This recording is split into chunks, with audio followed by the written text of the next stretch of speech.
Hi Air Signs, Gemini, Libra, and Aquarius. Welcome po sa ating channel. At ito yung Daily Gabay Tarot Reading for November 21, 2023. Please be reminded that this is general reading po, so maaari kayong makarelate o hindi. Just take what resonates. Gamitin ang reading na ito bilang gabay lamang. Balik po kayo dito bukas para sa ating Daily Gabay Tarot Reading. Please like, subscribe, and click bell button for notification para po updated kayo sa Daily Tarot Reading natin. Para po sa gusto magpa-reading, maaari nyo pong makuha ang link na sa description box po ito. Message nyo lang po ako sa messenger. Maraming salamat po. Spirits guys, ano po ang ganap sa araw na ito ngayong November 21, 2023?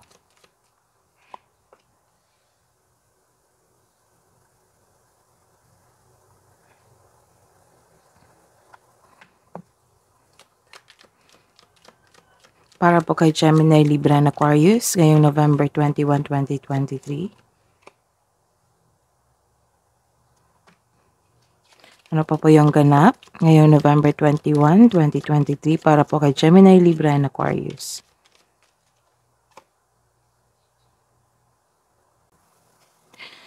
Sa araw na ito, nagkaroon po ng gathering. Nagkaroon ng panahon sa community, sa family. You are taking time to your culture. Some of you, nagkaroon ng groupings dito. Maaring party ito or gathering.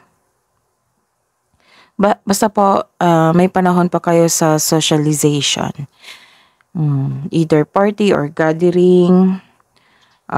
Basta group of people. This is group of people or nagkaroon po kayo ng audience. Group of people, merong meeting, or you're taking time to your social media, nag-uusap kayo doon. And this is money. This is about money, finances, wealth, nagkaroon ng increase dito sa inyong sweldo, nagkaroon ng increase sa inyong sales. Some of you granted yung manifestation nyo. Natupad ang inyong mga wish. So this is all about money, finances, and wealth.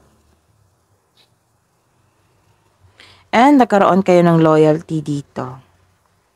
May nakita akong loyalty dito. This is a new friendship kasi nag-attend kayo sa isang meeting or you're taking time to your social media. Ayun. And nakikita ko dito na very supportive ang iyong family or mga close friend mo sa iyo. So this is social gathering, meeting, celebration. You're taking time to your family or nagkaroon ng reunion and nagkaroon po kayo ng increase sa inyong sales or sweldo. This is all about money. This is all about money. May parating na malaking pera sa inyo. This is all about wealth and full support ang inyong family and close friends nyo. And nagkaroon din dito ng bagong connection sa isang bagong energy na friendship, na may namuong friendship.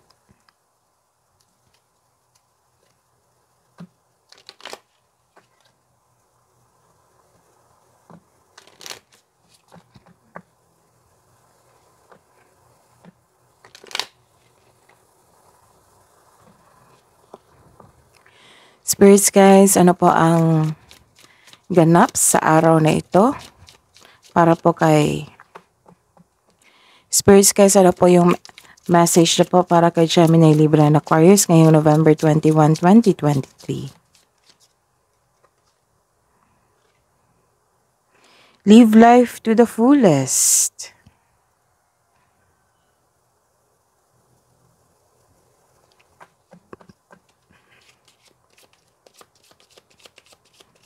So, some of you, magaan lang inyong feelings ngayon. Kasi nakita ko dito, happy kayo magaan ang energy. So, tingnan pa natin. Spirits guys, mensahe niyo po sa araw na ito para kay Gemini, Libra, and Aquarius ngayong November 21, 2023. Message from Archangel Raphael. Archangel Raphael is a provider of healing for mind, body, and spirit. So, nagkaroon ng healing dito.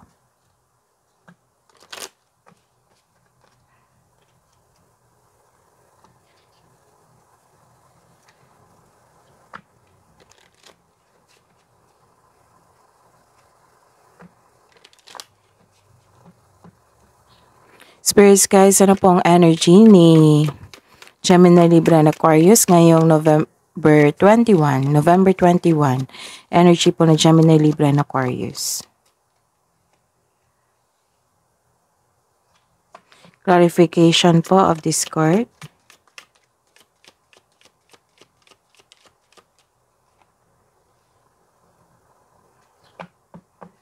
Career and money ni Gemini, Libra, and Aquarius ngayong November 21, 2023.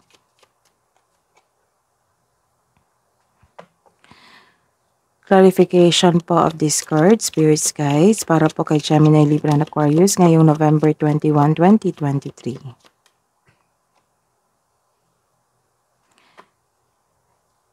Love and romance, self-love, partnership, and romance para po kay Gemini, Libra, and Aquarius ngayong November 21, 2023.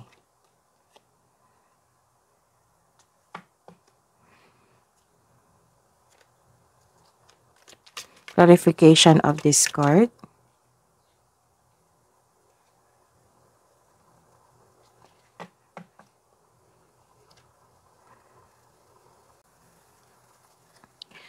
By the way, Gemini, Libra, and Aquarius, uploaded na po yung monthly reading natin for December 2023. Visit nyo lang po yung channel natin. Scroll down nyo lang po. Andun po yung separated video ni Gemini, Libra, and Aquarius for monthly gabay reading for December 2023. Maraming salamat po. Sa araw na ito, ngayong November 21, 2023, para po kay Earth Signs, Gemini, Libra, and Aquarius, nagkaroon po dito ng pagpasya. May isang tao din na naging honest sa inyo. Some of you nagsisat ng boundaries dito. Well experienced na kayo. And some of you single parent ngayon or widow. This is also a mother type. And some of you, magaling kayo magawa ng desisyon, nagsiset na kayo ng boundaries, nanindigan kayo sa inyong paniniwala, and you are focused on your logical at katwiran kaysa sa umasa sa inyong emotion. So this card asks you to use your intuition para gabayan ka kung sino o ano ang kinakatawan ng card na ito sa inyong sariling buhay.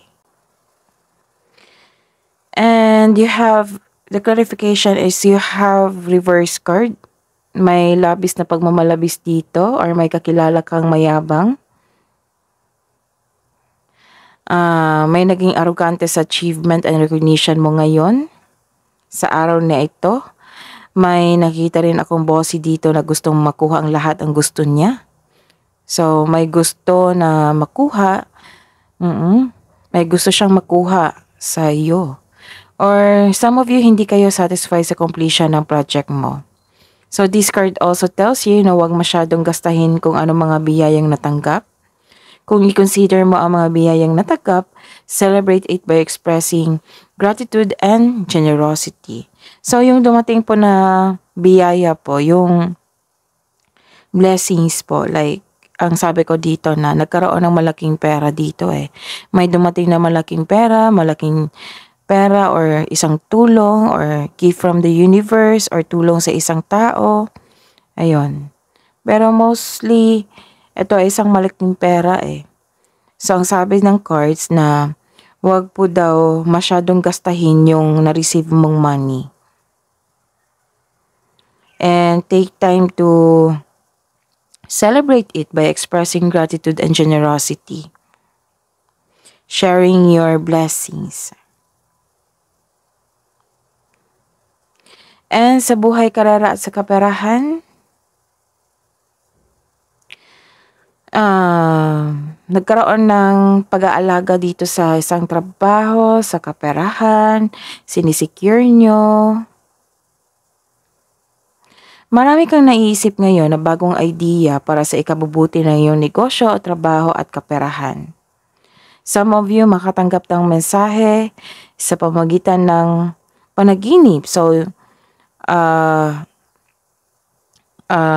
connect to your intuition. Baka may mensahe ito or ayun, may mensahe po sa dreams nyo po. And some of you, enjoy kayo ngayon sa pag-spend time sa bahay. May ilang dito na nag-enjoy sa home decoration. Basta po, this is a motherhood. You spend time to your family. Naging masipag ka, mas naging masipag ka dahil nagkaroon ka ng inspirasyon sa inyong family. Lalo na sa mga bata. This is motherhood and motherhood to. So you are inspired in doing some action sa inyong trabaho and alagaan ang inyong mga biyayang natanggap.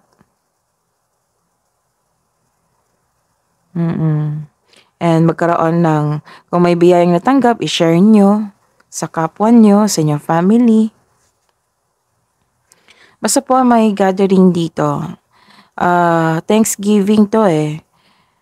Some of you mag-Thanksgiving kasi may natanggap kayong malaking pera or malaking tutulong sa inyong problema. And you have a very supportive family and friends. And you are healing now. So live life to the fullest. And the clarification is you have a reverse card. Maaring nagkaroon ng delay po. And maaring may dumating na opportunity na hindi mo napansin, hindi mo ito nakita dahil you're trying too hard or nasa wrong direction ka. So the universe asks you to loosen grip and relax, mag-reconnect ka at mag-ask ka ng divine assistance. So ask the divine assistance kasi may nakaligtaan kang opportunity dito na hindi mo napansin. Nagkaroon din ng delay sa pag-aantay mo sa isang bagay or sa isang tao or sa isang kontrata, which is bagay. And ingatan ang inyong kaperahan, nagkaroon na naman ng loss of money dito. May natanggap ka na wealth, increase sa inyong sales and marami kang customer ngayon, clients, ayun. May natanggap kang malaking pera, ayun, i-save nyo and share your blessings kung may sobra. And ang sabi dito na ingatan ang inyong kaperahan. Maaring nag-overspend ka or nagkaroon ng loss of money. So may warning din dito na wag igasta lahat yung na-receive mong pera. And sa buhay pag-ibig, which is self-love, partnership, family, naging impatience po kayo dito. Nagkaroon kayo ng impatience. Naging impatient po kayo sa isang sitwasyon o sa isang bagay. Marahil nagkaroon ng delay dito sa inaantay mo. Delay. So baka nagkaroon ng impatient dito sa isang sitwasyon o bagay. Nagdesisyon ka na hindi mo masyadong pinag-isipan kung karapat-dapat ba ito. So this is a delay. May inaantay ka. And this card tells you na the universe is trying to show you something. Baka may na-miss kang opportunity. So the wisdom message is use your time wisely habang inaantay mo yung delay. Make yourself busy. Marahil yung mag-asawa dito, magkasintahan, may inaantay kayong pera, may bagay, sitwasyon, ganap ba, or tao, ayun. So, nagkaroon lang po ng delay. At ang sabi dito, make yourself busy, use your time wisely. And sa clarification is nagkaroon ng changes dito. Bigla ang changes ito.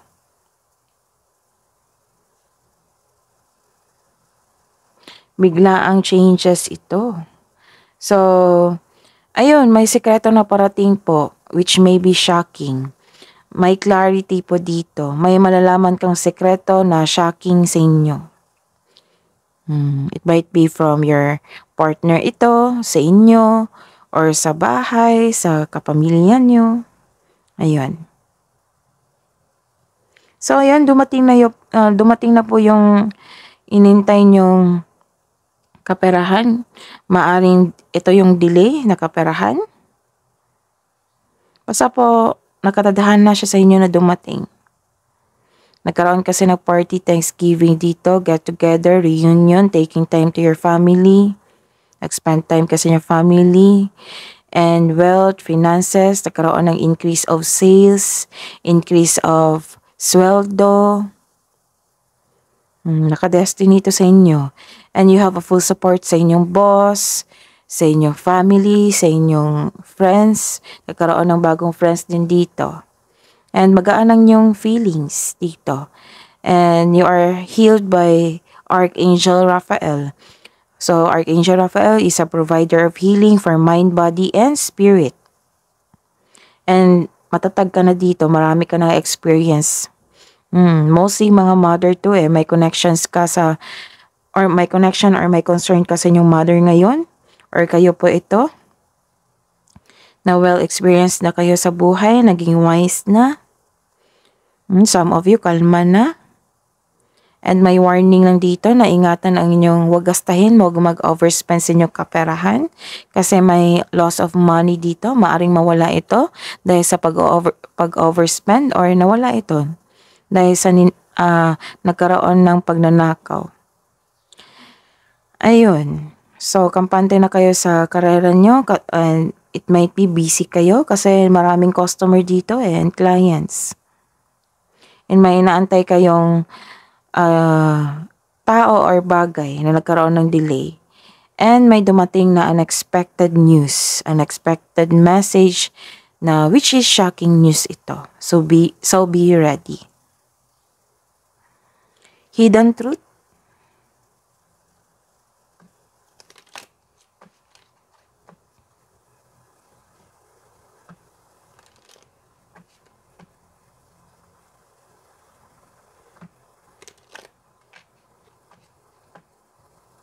Pwede din ito group chat.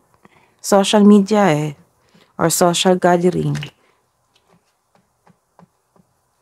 Hidden truth, anong iniisip mo, anong iniisip niya para po kay Gemini, Libra, and Aquarius, spirits, guides.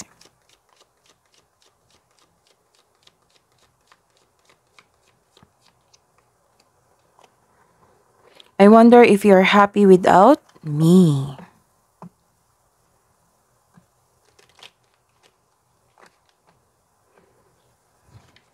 Hidden truth para sa buhay mag-asawa, sa mag-jowa.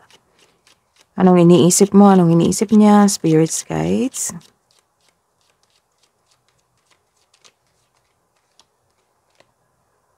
I don't react when people mention you.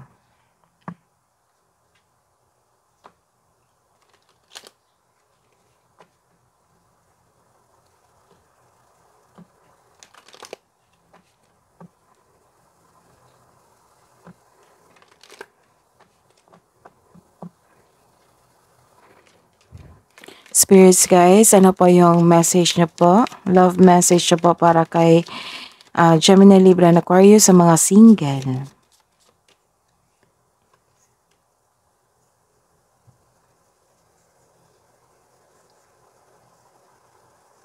Sound healing. It might be nakikinig kayo sa isang sound healing sa Spotify para maging kalma kayo or nag-meditate kayo ngayon. Puro healing.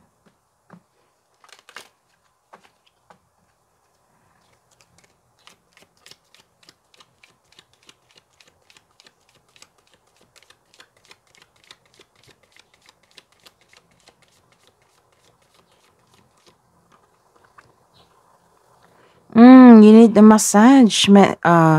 Marahil masakit ang inyong likod, ang inyong katawan. So, you need a massage. So, take time to yourself.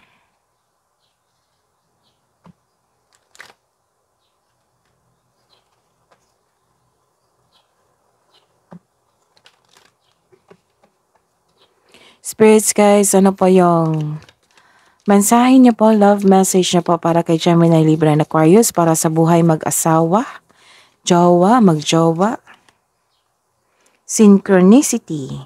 A divine soul counterpart relationship is blessed with amazing moments of synchronicity. So, may blessing kayo ngayon sa mga may relasyon, sa mag-asawa.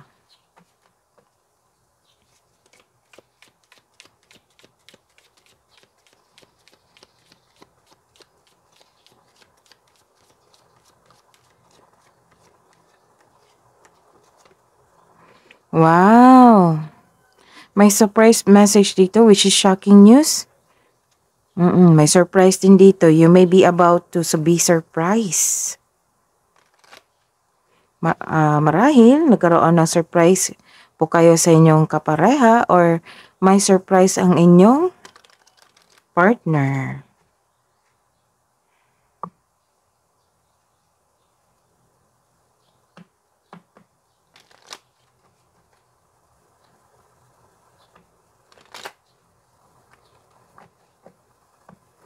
Spirits guys, ano po ang wisdom message na po para kay Gemini, Libra, and Aquarius ngayong November 21, 2023.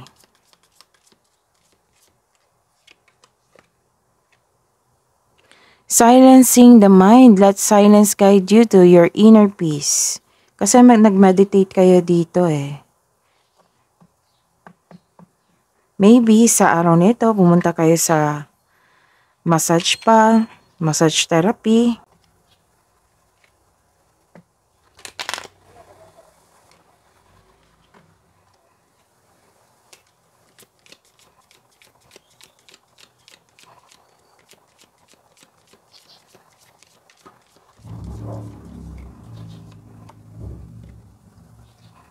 Make a change. Welcome change into your life. Di ba po sabi ko kanina dito na may changes na ganap. Sudden change, biglaang changes. It might be a surprise. Or ito yon, yung message, wisdom message po. Na kailangan na magkaroon ng changes in yung life. So, maaring mag-take action kayo para magkaroon ng changes in yung buhay. And may changes talaga dito, di ba? So, ang sabi din dito na welcome change into your life. So, welcome mo yung mga changes or nagkaroon ng new beginning sa inyong buhay. So, dapat i-welcome nyo and tanggapin nyo yung mga bagong pangyayari, bagong surroundings nyo or bago lahat sa inyo. I know it's uncomfortable kasi hindi kayo sanay sa new beginning sa inyong buhay. Baka naglipat kayo sa isang new location po or ayun. So, kaya mo yan. So, simula lang yan ang nagkaroon ng uncomfortable kasi may changes eh. It might be changes sa feelings ito or changes sa isang lugar. Magkakaroon talaga na uncomfortable yan. And this card tells you na welcome change into your life kasi nakatadhana yan sa inyo. So, maaaring ito sa bahay to or sa inyong sarili or sa inyong kapareha.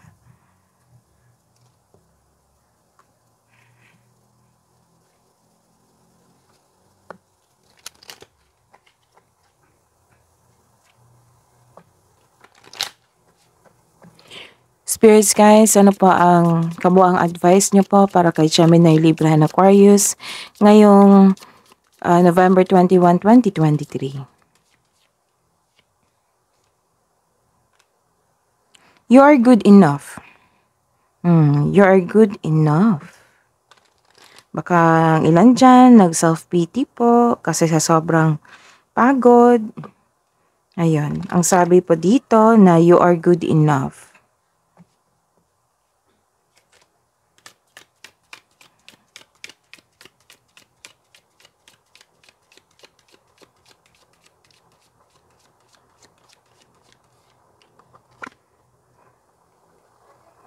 Conclusions are within reach.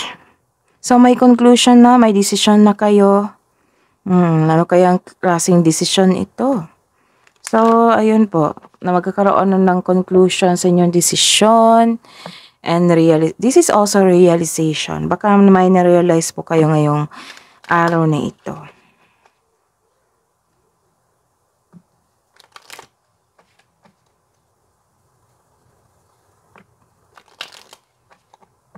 may changes eh. May changes talaga. Changes. Maaring, ayun, nagkaroon kasi sa career and money nyo, nagkaroon kasi ng changes, di ba? Kasi may dumating na malaking pera, increase sa inyong sales at sa inyong sweldo. This is wealth, may dumating na tulong din. Ayun. So, malaking changes talaga to sa inyong buhay. Spirits guys, angels, archangels, guardian angels, mensahe niyo po para kay Gemini, Libra, and Aquarius ngayong November 21, 2023. Spirits guys, angels, archangels, guardian angels. Message from Archangel Raphael. See with enlightened eyes open to abundance. See? Marami ng confirmation dito na may matatanggap kayong malaking blessings talaga, which is abundance. Abundance life. Kasi you have a very supportive family, very supportive na boss, very supportive na kaibigan. You're taking time to your family, culture, sa mga gathering. Gaan kasi yung emotion mo dito eh. Nagkaroon kasi ng healing. Nagkaroon kasi na kayo ng healing kasi you are healed by Archangel Raphael. Healing for mind, body, and spirit. So, ayun, see with enlightened eyes. Na-realize mo talaga dito yung mga pagbabago sa buhay mo. Mostly self-growth ito eh. Self-growth and career and money. So, yakapin niyo po daw yung bagong changes sa inyong buhay ngayon. Ngayong araw na ito.